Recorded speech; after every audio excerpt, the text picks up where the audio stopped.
अरे मैंने तो जो है दफ्तर में छुट्टी डाल दी है 2 हफ्ते की। हाँ, अरे आधे आधे पैर धंसाते हैं बर्फ में, फालतू में ठिठुरते हुए जाओ यहाँ से। अरे भाइयों, पर मुझे एक बात बताओ, वो अफवाह सच है क्या? कौन सी अफवाह? कौन सी? अरे कि जब भी हमारे गांव में ये बर्फीला तूफान आता है उसी वक्त गांव में ही कहीं एक छिपा हुआ कोई खजाना भी बाहर आता है, ऐसा सुना है हमने। अरे सुना तो मैंने भी है, पर हमें तो कई साल हो गए इस गांव में रहते हुए, हमने तो नहीं देखा कोई सोना साना। अरे भाई, मैं 60 साल का हो गया और बचपन से इसी खजाने की कहानियां सुनते हुए आया हूँ। अरे सुनी तो हमने भी है, पर मुझे तो फालतू की अफवाह लगती है ये। हाँ, खाली उड़ा रखी है कि जी सिर्फ बर्फीले तूफान में बाहर आता है वो खजाना, इंद्रधनुष के नीचे मिलता है। बताओ कैसी फालतू फालतू की बातें हैं ये, खाली गप्प उड़ा रखी है। उन सब की बातें वहाँ से गुजरती हुई मुन्नी सुन लेती है।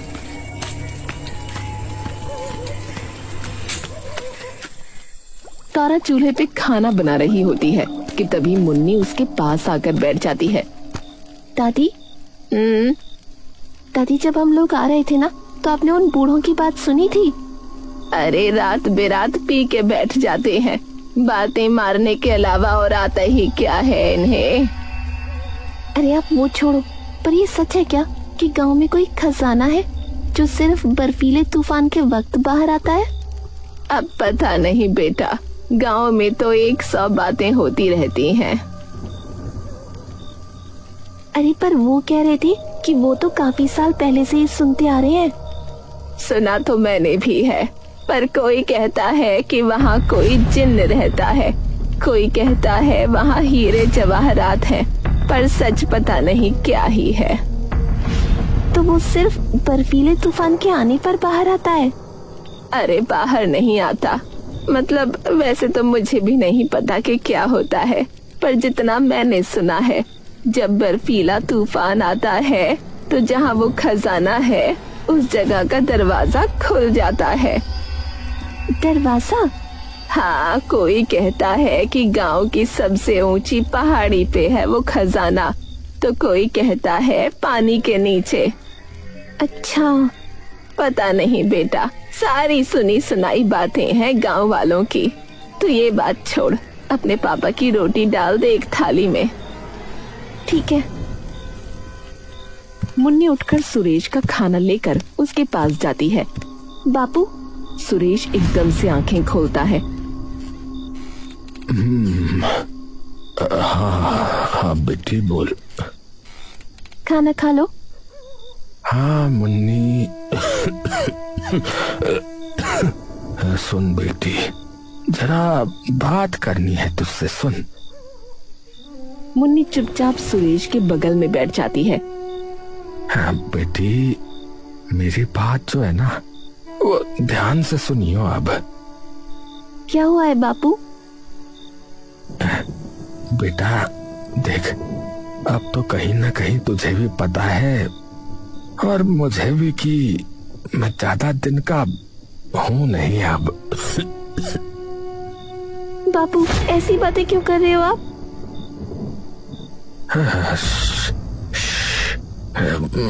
मेरी बात सुन बेटी, मेरे जाने के बाद जो है ना, अपना और दादी का बहुत ध्यान रखियो तो, ठीक है? और दादी को कहियो कि जल्दी से जल्दी तेरी ब्याह कर दे ताकि तेरा घर बच जाए। और फिर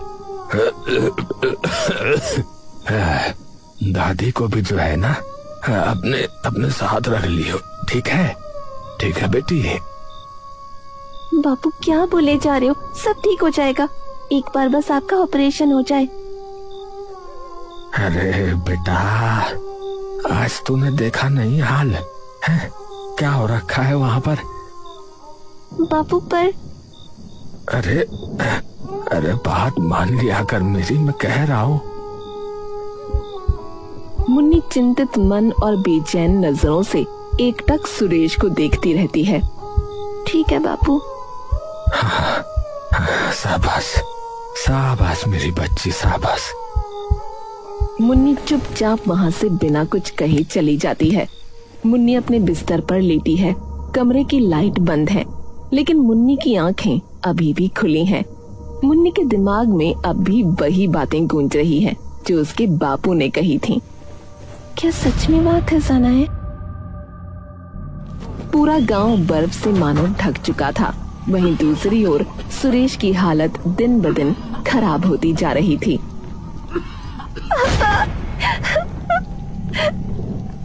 हे भगवान, इस तूफान में तो अब कोई डॉक्टर भी नहीं आने वाला। मन्नी, बेटी मन्नी, मेरी बातें याद है ना तेरे को? याद है ना? बोल। बापू कुछ नहीं होगा, भरोसा रखो।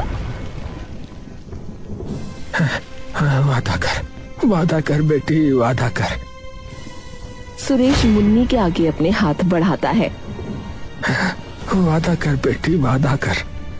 वादा करती हूँ बापू कि आपको ठीक करके रहूंगी। मुन्नी झट से बिस्तर से उठती है और अपने लोहे के संदूक को खोलकर उसमें से एक मोटा ऊनी जैकेट निकालती है और एक बस्ता टांगकर बाहर जाने लगती है। बेटा कहाँ जा रही है? बाहर तूफान आया हुआ है, बहुत बुरा। आखिरी उम्मीद ढूंढने जा रही हूँ दादी, बापू और हमारी। अरे मुन्नी, मुन्नी नहीं।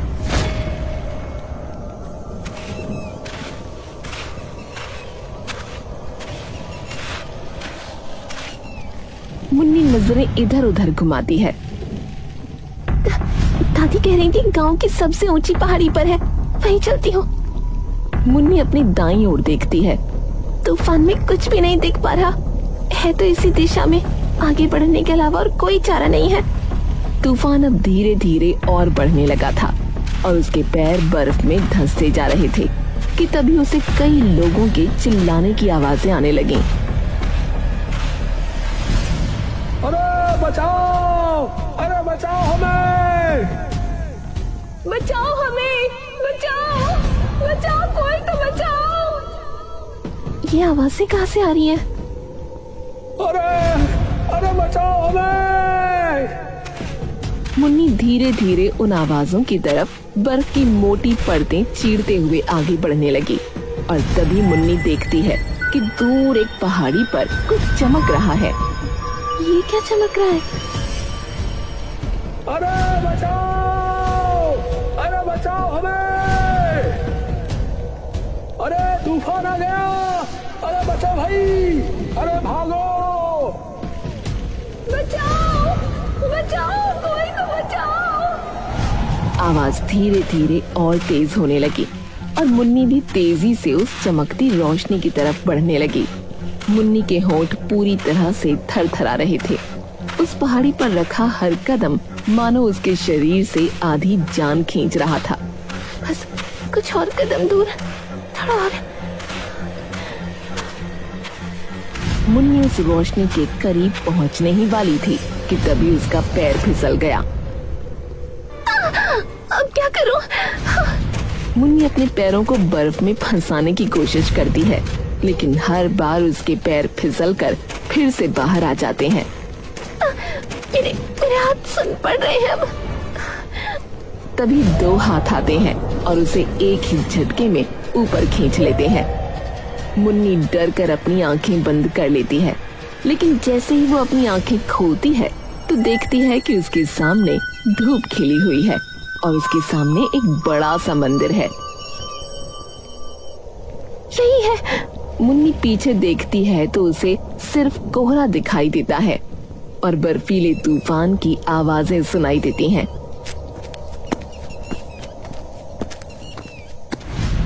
इसमें तो कोई ताला नहीं है, न चाबी डालने का कुछ।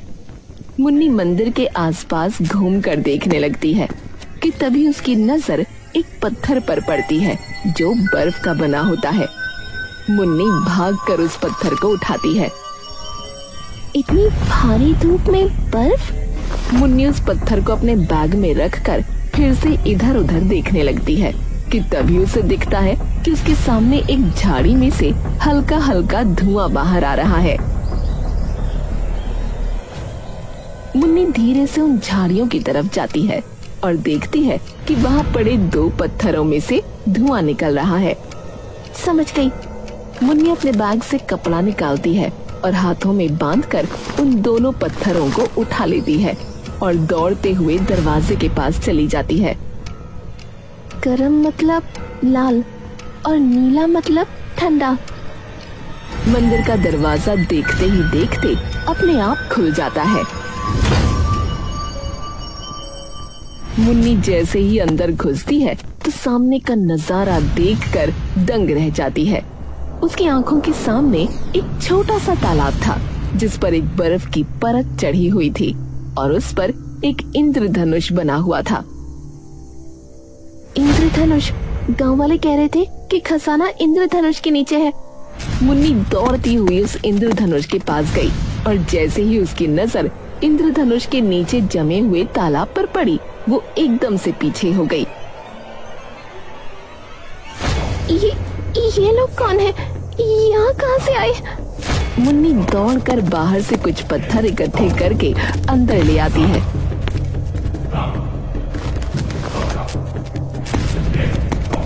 और एक एक करके उन पत्थरों को खिड़की पर मारकर उस पर जमी बर्फ को तोड़ देती है। और जैसे ही सूरज की किरणें इंद्रधनुष को ध्वस्त कर उस तालाब की बर्फ पर पड़ती हैं, वो बर्फ देखते ही देखते कुछ ही देर में पिघल जाती है। लेकिन उन शरीरों की स्थिति वैसी की वैसी रहती है। बस उनकी निष्क्रिय आत्माएं एक एक कर मुन्नी के सामने आकर खड़ी हो जाती हैं। और देखते ही देखते बाहर हड़कंप मचाता तूफान भी अचानक से शांत हो जाता है। नहीं नहीं बेटी, डरो मत। तुमने तो हमें मुक्त किया है इस जगह से। आप कौन है? और ये लोग कौन है? और ये मंदिर? इस गांव के कुल देवता हिमावन का मंदिर है ये। कई वर्षों पहले यहाँ एक बहुत भयानक बर्फीला तूफान आया था जिसमें मैं और ये लोग यहीं फंस गए। सबने खूब गुहार लगाई लेकिन मदद के लिए कोई नहीं आ सका। और बस तब से ये लोग भी और मैं भी यही हैं। लेकिन लोग तो कहते हैं यहाँ पर कोई खजाना है या जिन्न है। अरे बेटी, जितने मुंह उतनी बातें। तुमने आवाजें सुनी थी ना कुछ लोगों की? हाँ। मुन्नी के चेहरे पर एक बार फिर से मायूसी छा जाती है। मतलब यहाँ कोई खजाना नहीं है? क्या हुआ बेटी, एकदम से इतनी उदास क्यों हो गई? मुन्नी पंडित जी को सारी बात बता देती है। अच्छा, दुविधा तो है, पर तुम्हारी सहायता शायद मैं कर सकता हूँ। वो कैसे? मंदिर की दान पेटी में जो पैसे हैं वो तुम ले जाओ बेटी। पर ये पैसे मंदिर के हैं। बेटी, दान पेटी में डाले गए पैसे जरूरतमंद के होते हैं और इस मंदिर पर तो अब कोई आता भी नहीं है। मुन्नी पंडित जी की बात सुनकर रो पड़ती है और उनके सामने हाथ जोड़ लेती है। आपका बहुत बहुत शुक्रिया पंडित जी, आपने हमारे परिवार को बचा लिया। पर पंडित जी, तालाब में पड़े उन शरीरों का क्या होगा? बाहर तूफान थम गया है तो गांव वालों को बुलाकर हमारा अंतिम संस्कार करवा दो। बस इतना ही बहुत है बेटी, क्योंकि अकेली तो तुम भी नहीं कर पाओगी ये काम। जी पंडित जी, वैसे पंडित जी बाहर कहीं बर्फ नहीं है, सिर्फ खिड़की और तालाब पर ही क्यों, और वो भी इतनी भारी धूप में। ये तो तुम्हें भी महसूस हो रहा होगा बेटी, तुम्हें गर्मी लग रही है इतने सारे कपड़े पहनने के बावजूद? मुझे तो जरा भी गर्मी नहीं लग रही। बेटी, भगवान के घर में खड़ी हो तो चमत्कार तो होंगे ही। सही बात है। मुन्नी दान की पेटी के सारे पैसे इकट्ठे कर बाहर निकलती है और देखती है कि तूफान शांत हो चुका है।